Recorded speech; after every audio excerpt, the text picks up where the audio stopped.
Why does language study often turn learners, and maybe teachers too, into zombies? Well, because on their own, language learners often reach for the dead, boring study tools.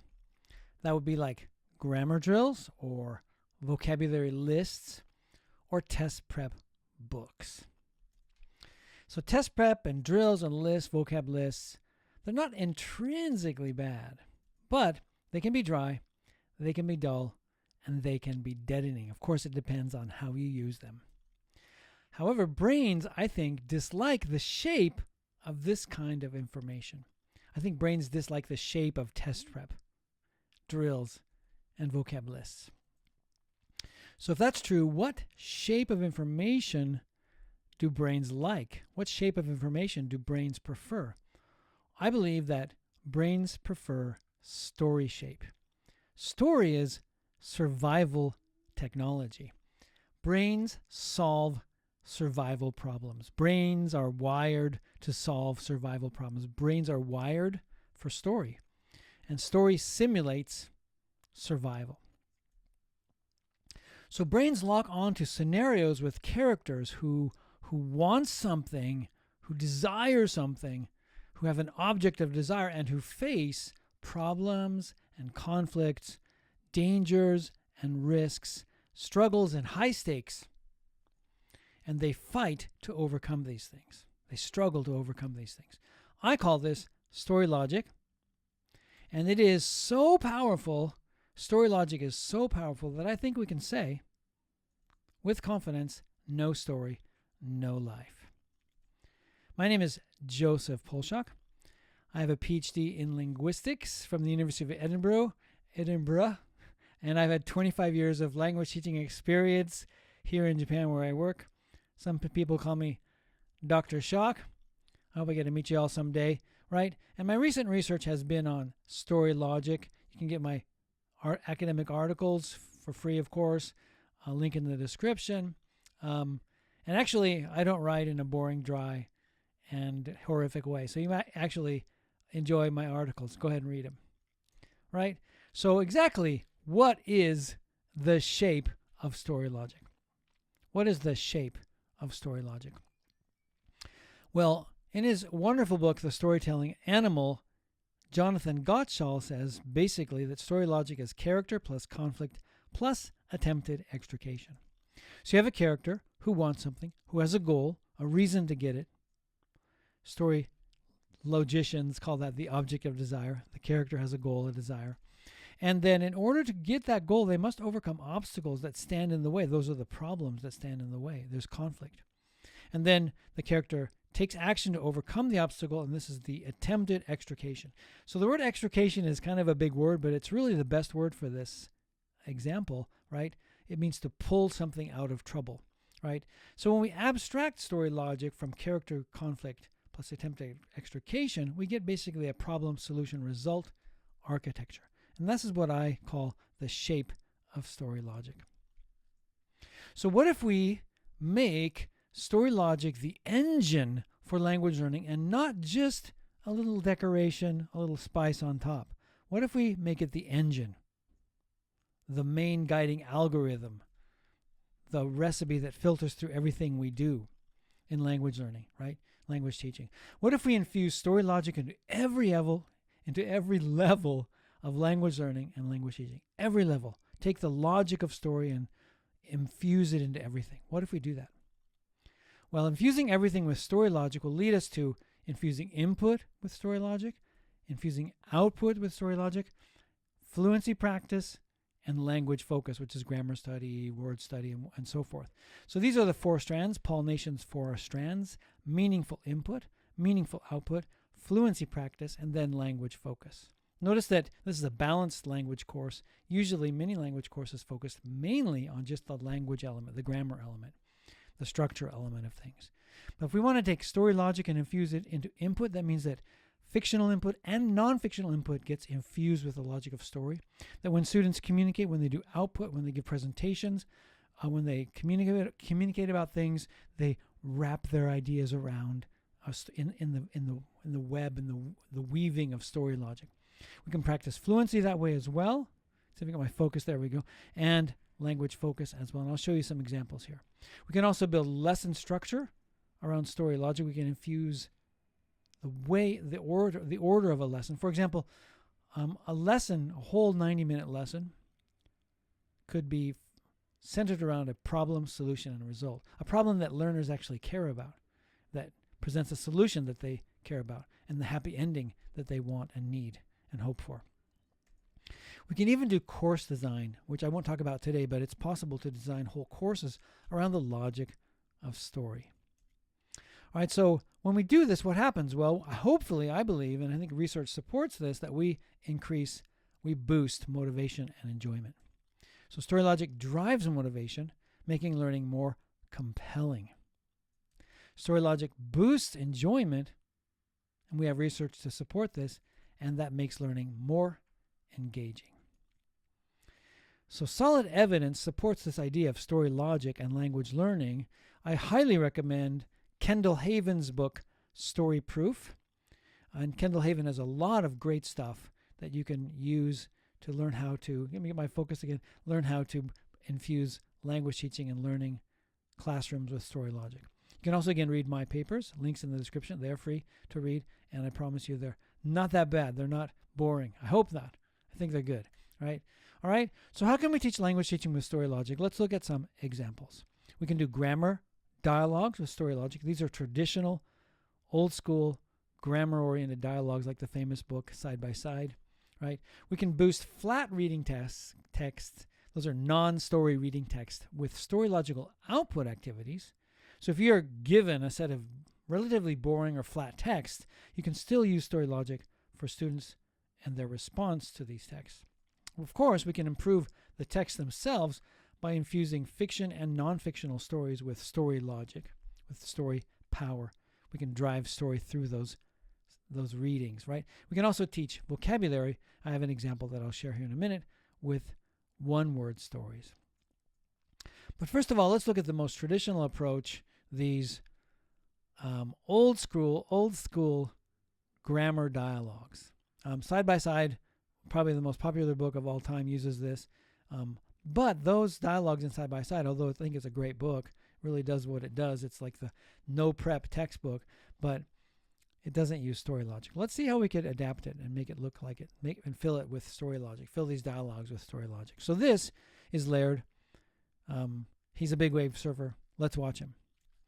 All right, so what is he doing? He is surfing. That's a big wave. What's going to happen? So at this point, I'm opening a story loop. Ideally, we have a real video here, but you can make these pictures with AI, and it does still work with a story loop. All right? So what is he doing? He's surfing. That's a big wave, man. What's going to happen?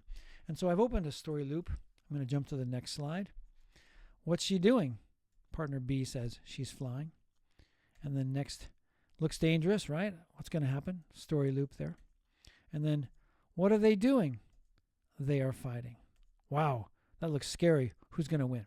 So in each case, I've opened a story loop for these simple grammatical dialogue activities. So let's go back to Laird. He's surfing a big wave. What's going to happen to him? What's happening? Right? Boom. What's he doing? He's crashing. So now we close the story loop. This one has a sad ending, unfortunately. Fortunately, maybe. I think Laird was okay, but it's a sad ending to this particular wave. Let's look at the girl who is flying. What is she doing? She's landing. Close the story loop. And what is he doing? He's winning. And what is he doing? He's losing. So in this case, you can see I use the traditional dialogue approach, right? But it's cool. It's like you can create a story loop and set these dialogues up in story. It's much more interesting, much more engaging. Images are powerful. AI creates these images really well. And this is a powerful textbook. Someone's going to make it. It's like, I'd like to make this if I had the time. It's a pretty cool grammar textbook, I think. All right, let's talk about adding story logic to non-story flat readings. Boring, dull, dry readings that don't have any story logic or stakes in them, right? So I took a story from BBC Learning English. It's well written. It's clear. It's understandable. It's called Story. The story is called Digital Habits Across Generations from BBC English. I have a story logical profiler that I've made and it got a 3.7. That's kind of a low score, right? And here's the basic summary. Grandparents are increasingly joining Facebook to connect with grandchildren while younger generations are leaving the platforms for smartphones. This shift reflects changing social habits, blah, blah, blah, blah, blah. It's kind of boring. I don't care very much about this topic, but it could be interesting. We could make it interesting with a better story, but in this particular case, we're stuck with this flat story. So we can't fix the story. This is the one that was given to us. It's in our textbook, whatever, for example. But learners can respond to it with story logic.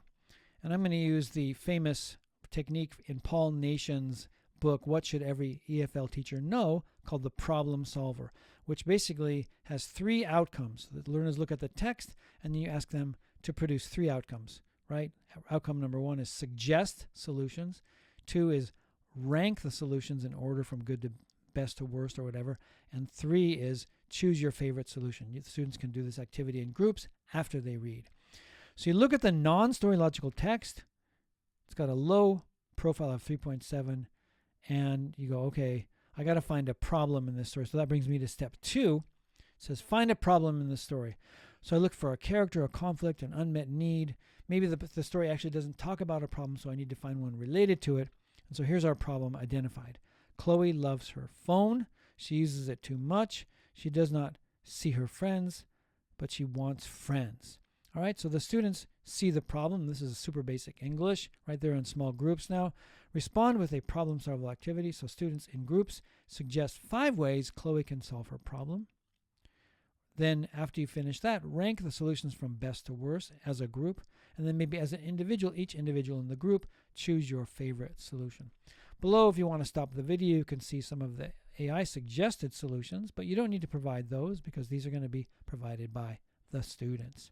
All right, let's do this from a different perspective. Let's say the students actually have a story logical text. So it's nonfiction. So the text is called the story is called The Screen Between Us. This is from my website, readoasis.com. It has a story logical profile of 6.9, which is pretty good. It's up there. And it's a story about Kenji and Hana. They go to the movies. She's waiting to enjoy this movie together with her boyfriend. He stays on his phone the whole time, and they make no human connection, right? So the problem is obvious, and the story talks about how Kenji solves this problem. It's probably a problem that a lot of students and young people and adults, whoever, all feel, right? So step 2 is find the problem in the story. So the problem identified, Kenji's phone habit ruins his time at the movies and hurts his relationship with Hana. He knows he needs to change. So step 3, have the students respond with a problem solver activity. Step 1, suggest 5 ways things that Kenji can do to solve his problem, right? Step 2, rank the solutions from best to worst. Step 3, individuals in the groups can choose their favorite solutions. So here we have the same problem solver activity, but the learners are interacting with a story logical text that is a story logical element in it, right? So it's much better all the way around. All right, let's look at vocabulary. We need to teach vocabulary. Learners need to learn vocabulary. How can we make story logic a part of vocabulary learning? Well, this is really cool. I call it one-word stories. So you learn meaning through survival modes. And by that I mean survival modes are the 4 F's of fitness: feeding, fleeing, fighting, and the fitness bond. Right? These are very much survival-oriented things. Remember, story is a survival simulator, right? So we use a single word taught with a 3-image mini story. There's pressure, there's struggle, there's outcome. The students get the meaning from what happens. So let's take a quick look at some of these, right? So teaching the word together. He's alone, she's alone, and now they're together. So simple, right? And the next one is marry. He asks her, she smiles, they marry. Teaching the word marry, right? This one's a little bit more difficult. Tried to find some difficult words that students might not know, right? So the boat tilted, he fell to the side, the boat tilted more, right? So just the word tilt. And then the next one, the ship went down, he reached the shore, right? So again, one-word story that shows a survival element, right? Let's look at a few more. Trapped, he runs, his foot gets caught, he is trapped. And you can see the picture of his foot in a trap, right? The word seek is probably a word that a lot of my students probably don't know. Seek. What is he looking for? And then it says he seeks food. It looks like he's digging for potatoes or something. All right. And then the next word, edge. He came to the edge. He fell off the edge. He's hanging on the edge, right? So again, survival-oriented story, teaching the word edge, and then the word vehicle, which I think a lot of learners may not know, lower level learners, and it says, I can't read it, this text kind of small. We escaped in a vehicle, bad guys chased us on a vehicle, we ran away from a dinosaur on a vehicle. So all of these are survival oriented, right? So I have created a GPT for these one-word stories on ChatGPT, and I'll share the link in the description so you can find a way to create them on your own as well if you like this idea. All right, so in summary, we looked at grammar dialogues with story logic. Pretty cool way to transform old school grammar dialogues into story logical dialogues, right? We learned about how to boost a flat reading text with story logical output, the problem solver, where learners focus on suggesting solutions to problems, ranking those solutions, and choosing their favorite solutions. It gives the students an opportunity to use story logic with a story that doesn't have story logic in it. And then we also use story logical nonfiction with story logical output. So the best way is, of course, to have story logical input and story logical output. And then lastly, we did the one-word stories, right? Teaching vocab, right? So that's just a small sample. If you want to find out more, want to learn more, want to get some more ideas about how to use story logic, go to the link on my right here, readoasis.com//story logic. You can get a free booklet. I put a lot of time and effort into the book. It's really nice. It's free, and it's really good, I think. So check it out. I hope you like it. Get my free booklet, and you can also sign up for a free webinar. I just love to talk about story and story logic. Join me online. We can have a live conversation, and also I'll share some more ideas about how we can infuse all of language teaching, all of language learning with the power of story and story logic. Thank you so much for listening.